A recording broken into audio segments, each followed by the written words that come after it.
On FM, online, and via the Community Radio Plus app. This is Southern FM. 88.3 Southern FM. The sounds of the Bayside.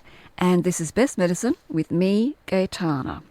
And I have on the line Steve Wright, the Marketing and Communications Manager of COTA and SRV Senior Rights Victoria. Steve, welcome to the program. Thanks for having me, Gaytana. Well done with that. It's a bit of a mouthful. That's fine. Now, we are going to talk about the Older Not Alone campaign, which was launched recently, with partners the Victorian Government and the Municipal Association of Victoria, that's MAV. And then later on, we're going to go back to the 15th of June, which was World Elder Abuse Day. And that's very important to talk about that. And I'm just going to remind people, I took this from an article, that we need to keep in mind elder abuse is defined as any act or failure to act which causes harm or distress to an older person in a relationship of trust. Now, when we come to that, we'll pick that apart because there are a lot of bits and pieces to that. And a relationship of trust can mean a number of things, not just with family members. But first, Steve, let's talk about this Older Not Alone campaign. It is so important, isn't it? Talk to us about it. Tell us. It certainly is. We decided to launch the campaign in the winter months because there's just a lot of stuff happening, and it can seem very daunting. So the days are getting shorter, it's getting darker, and certainly colder, especially if you're. I'm in Bayside as well, so I'm in Kingston. So it's raining now. It's cold and wet and dreary and rather dreary and grey and dull. The pressures that older Victorians are facing right now are numerous. Cost of living increases are probably front of mind. Yep. It's cold and you want to put on your heater, but that comes at a cost, and energy bills are rising. And there are people who either decide they want to turn on their heater for a couple hours or have lunch that day. It's rather confronting. And I'm going to interrupt you for a second, Steve. It's not only confronting, it's dangerous, and it's a terrible thing. It should not have to happen. And as we know, and I've talked about this numerous times on this program in the last few years in particular, we know the evidence is there that living in, day after day, a cold home is actually dangerous for health. It is very, very unhealthy. It can impact in so many ways. And it's not fair, as you've just pointed out, to have to choose between, say, food and keeping warm. We do need to have an awareness of what can be done about that. So go on, please, Steve. No worries. And using that as a really good example, I hate having to start and explain all the things that are, facing older Victorians, all the pressures that they face.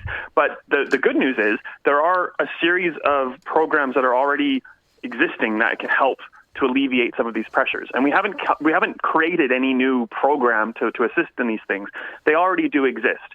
And the easy one to talk about with electricity bills is the Victorian government's 250 power saving bonus.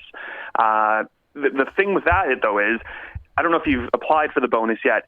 It's somewhat difficult. If you're not adept at using a computer, you might struggle. So part of the campaign is making people aware of things like the power saving bonus, and that you can, apply and take advantage of it. But it's also trying to do numerous things. The first is there is a phone number that you can call for assistance in actually applying for that bonus if you're not, finding a lot of success with the web form. The other component is this isn't just about telling older Victorians there's stuff available to you. It's really trying to encourage Victoria on the whole to rally around one another, to check in with each other and see how we're doing, and offer assistance to your nan or your pop or your friend or your neighbor. So if they're struggling to go on the internet and apply for the bonus, as an example, maybe you can go and help them do that. Yeah. So that's the kind of, there's numerous parts of this campaign, but I think they all come together quite well. And I think that point about getting some help is so important because with as you've mentioned, with the colder, darker winter months, what also I think happens with a lot of people, of any age, let alone older people, they can develop that syndrome, SAD, the seasonal affective disorder. Plus, if they've got any health issues or mobility issues, they're probably going to find it harder to get themselves to get outside, and one does need to get out and get a bit of light and other things and get into the natural world if possible. But if they're confined to home, it has an effect on mood, and it makes it harder then to deal with things like complex online things where you've got to follow things up and answer questions and what have you. So I love that notion of encouraging us all to rally round and offer support to each other. It's really vital, and we need to really resurrect and nurture that sense of community, don't we? I certainly agree. And there's 5 main facets of the campaign, and that's certainly one of them. Community and peer groups are looking to help you deal with feelings of isolation and loneliness and bring a sense of connectivity. So that's one of the 5, and we use a range of different services that you can access on the web, on the phone, in person. They run from the Ending Loneliness Together database where you can go and find groups to connect with other people. One of my favorite that we've just added actually is the Chatty Cafe. I don't know if you've... Yes, go on. Yes, I have heard about it. Yeah, go on. It's such a cute little initiative where any hospitality venue can have a Chatty Cafe table.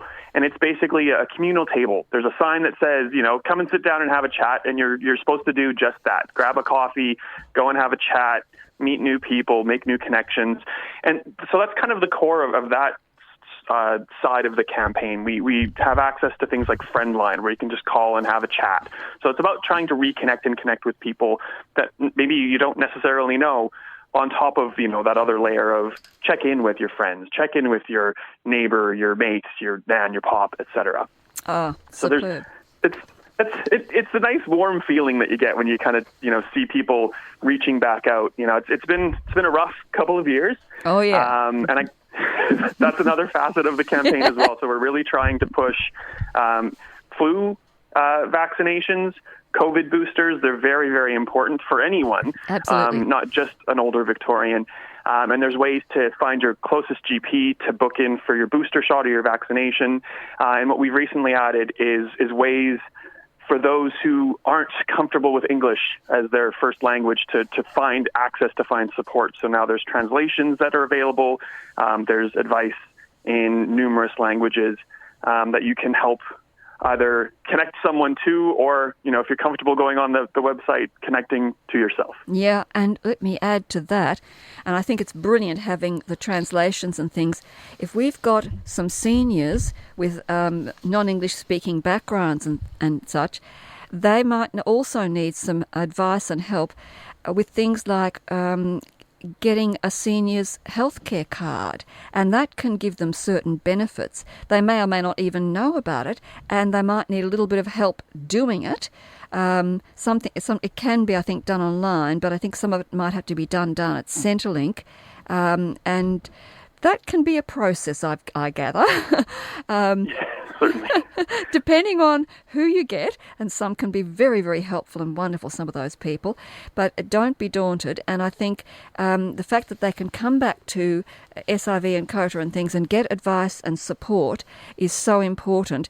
We all need to know about the things that are there for us, and especially to help people who are older and might be on a pension or on a very limited amount of money from their superannuation.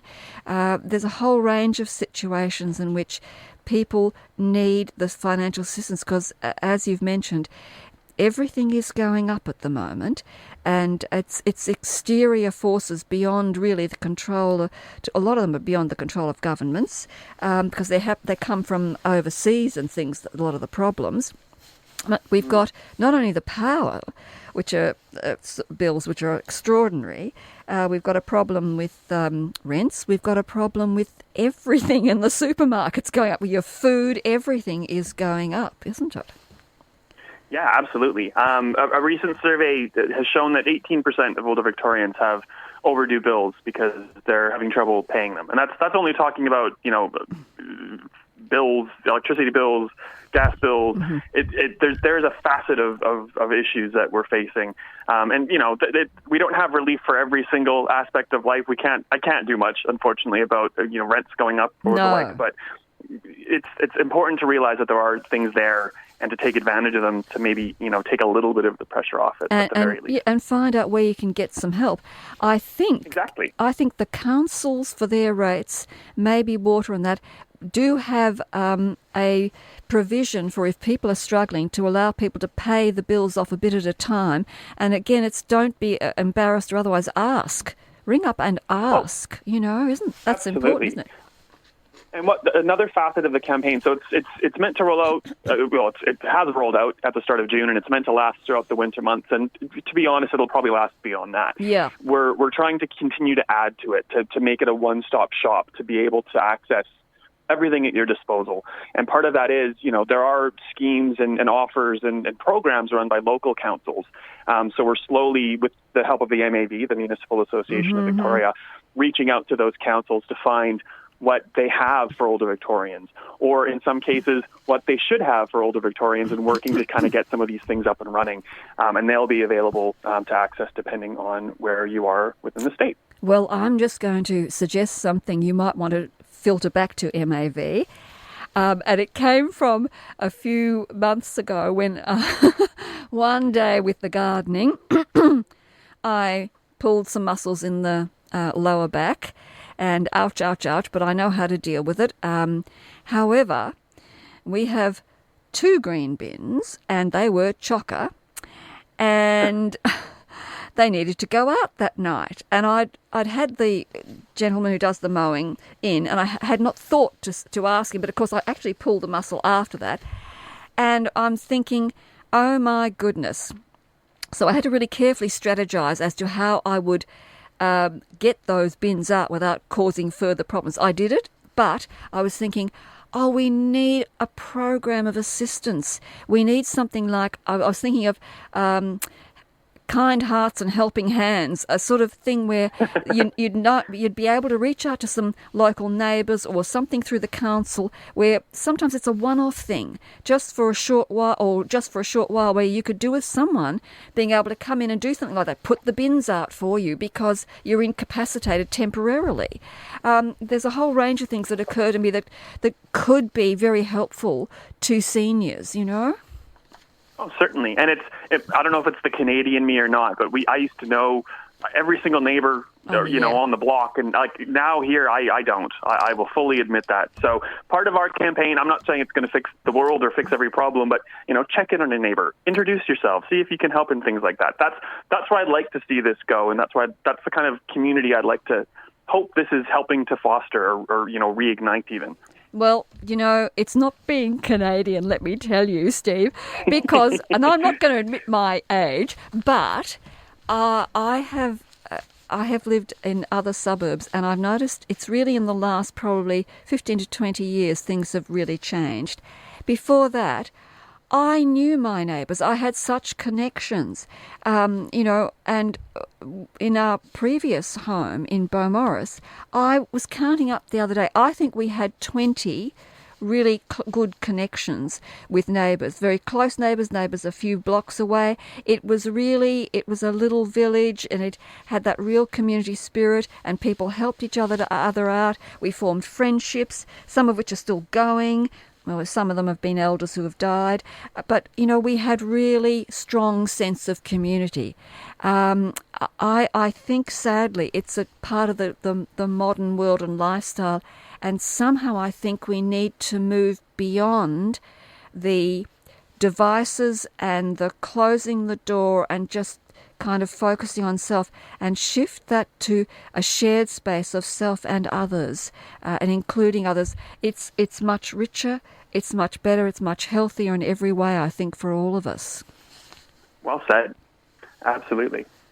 So I hope we can do that, but I love the programs that you've got going. Now, just tell people, give them the website and things for the campaign and SRV and stuff, please, Steve.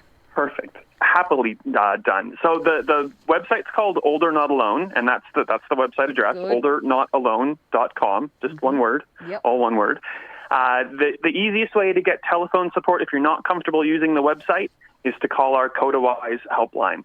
And that phone number is 1-300-135-090. And we can get you in connection with all of the programs that are kind of hosted as part of this campaign. We have Seniors Rights Victoria, which provides assistance with elder abuse. If you're not sure how to get in touch, we can connect you via that telephone line. Yes. We have in the Kingston Council, we have a program called Care Finders, which helps people navigate through the My Aged Care system. There's so many things. We could be here for another 4 or 5 hours talking about all the programs that we have. But that's the easiest way to get in is that phone helpline, 1-300-135-090. Right. And we can take it from there. If Absolutely. you need any help, just give us a call. Excellent. And for a moment, I'm going to take us back, before we talk about World Elder Abuse Day and aspects of elder abuse and things that people need to be made aware of. I am just going to add another thought. I've been really thinking about this and lying in bed the other night. You know how thoughts come to you. I was thinking, this trying to get people to realise that we need to wear masks again. So much has been put back onto individual responsibility, even though really the public health issue is still there of COVID, and we're on the 7th wave, and it's still a very tricky virus that keeps mutating. We need as you said, we need the boosters, and it's not just like a flu or cold. It's unique, and it is very, very dangerous. It affects all organs, and we've got acute, short-term and long-term effects of COVID, including long COVID, which are awful for the people who have it, but it's also costly to the public purse, so it would be good to prevent. And as well as that, yes, we need our annual flu injections, and RSV is also big and nasty this year. And I'm thinking, how do we change the narrative, the story around masks? I get it that, and it's been said a lot, and sometimes I think don't keep saying it because people all just keep going along with it. People are, I suppose, a bit tired, and they'd love to just be free of it, and some people would love to just think it's gone. It isn't. And I was thinking, well, maybe if we can just turn it around to somehow see it a little differently, because, and I'm sure Canadians are like Australians in this, when there is a crisis, whether it's the big thing that we had with our Black Summer bushfires, which were just horrific, or even like a week or so ago when we had the bus crash and 10 people, I think at least, died, Australians rally. They donate, they rally around to give support. They don't have to know people. They just reach out and are supportive. And I thought, maybe we can recast mask wearing as like doing that, donating, reaching out. Think of it as if you put on a mask to do your shopping and being in public places, particularly indoors, etc., then think of it as a gift to others, to the community, as a way of supporting health and as a way of supporting other people, as a gift, as a donation in a sense. And boy, it's a cheap donation, isn't it? And it's easy to do. It certainly is. Rally around one another. Yes. Foster that sense of community. Yes. All the stuff that we've been talking about. That's exactly right. Well, now let's go on to then. 15th of June was World Elder Abuse Day. Now, Senior Rights Victoria, and it's a program of COTA, and they've got a statewide service dedicated. You've got a statewide service dedicated to the rights of older people. And as I said, now, am I right in that definition that I took from an article that said that elder abuse is defined as any act or failure to act which causes harm or distress to an older person in a relationship of trust? Is that correct? Absolutely. And person of trust generally means a family member, but it can be to someone, it could be a neighbor fostering a good sense of community connection and maybe taking advantage of that at a certain point. Exactly. Yes. And it comes in a variety of forms: financial, emotional, psychological, physical, sexual. So there's quite a number of ways that it can manifest. But I think financial is probably the SRV, Seniors Rights Victoria, one of the more common forms of elder abuse that we see. But all of those you've mentioned, they do occur, and people may not be aware that this is an abuse of them and of their rights. And that trust issue goes to family members. It's also, as you said, it could be a carer who's been engaged or a volunteer carer who's come along to help. It could be with people who are living in an aged care home. It could be when they belong to some sort of elders group and there's somebody who is taking advantage in one way or another.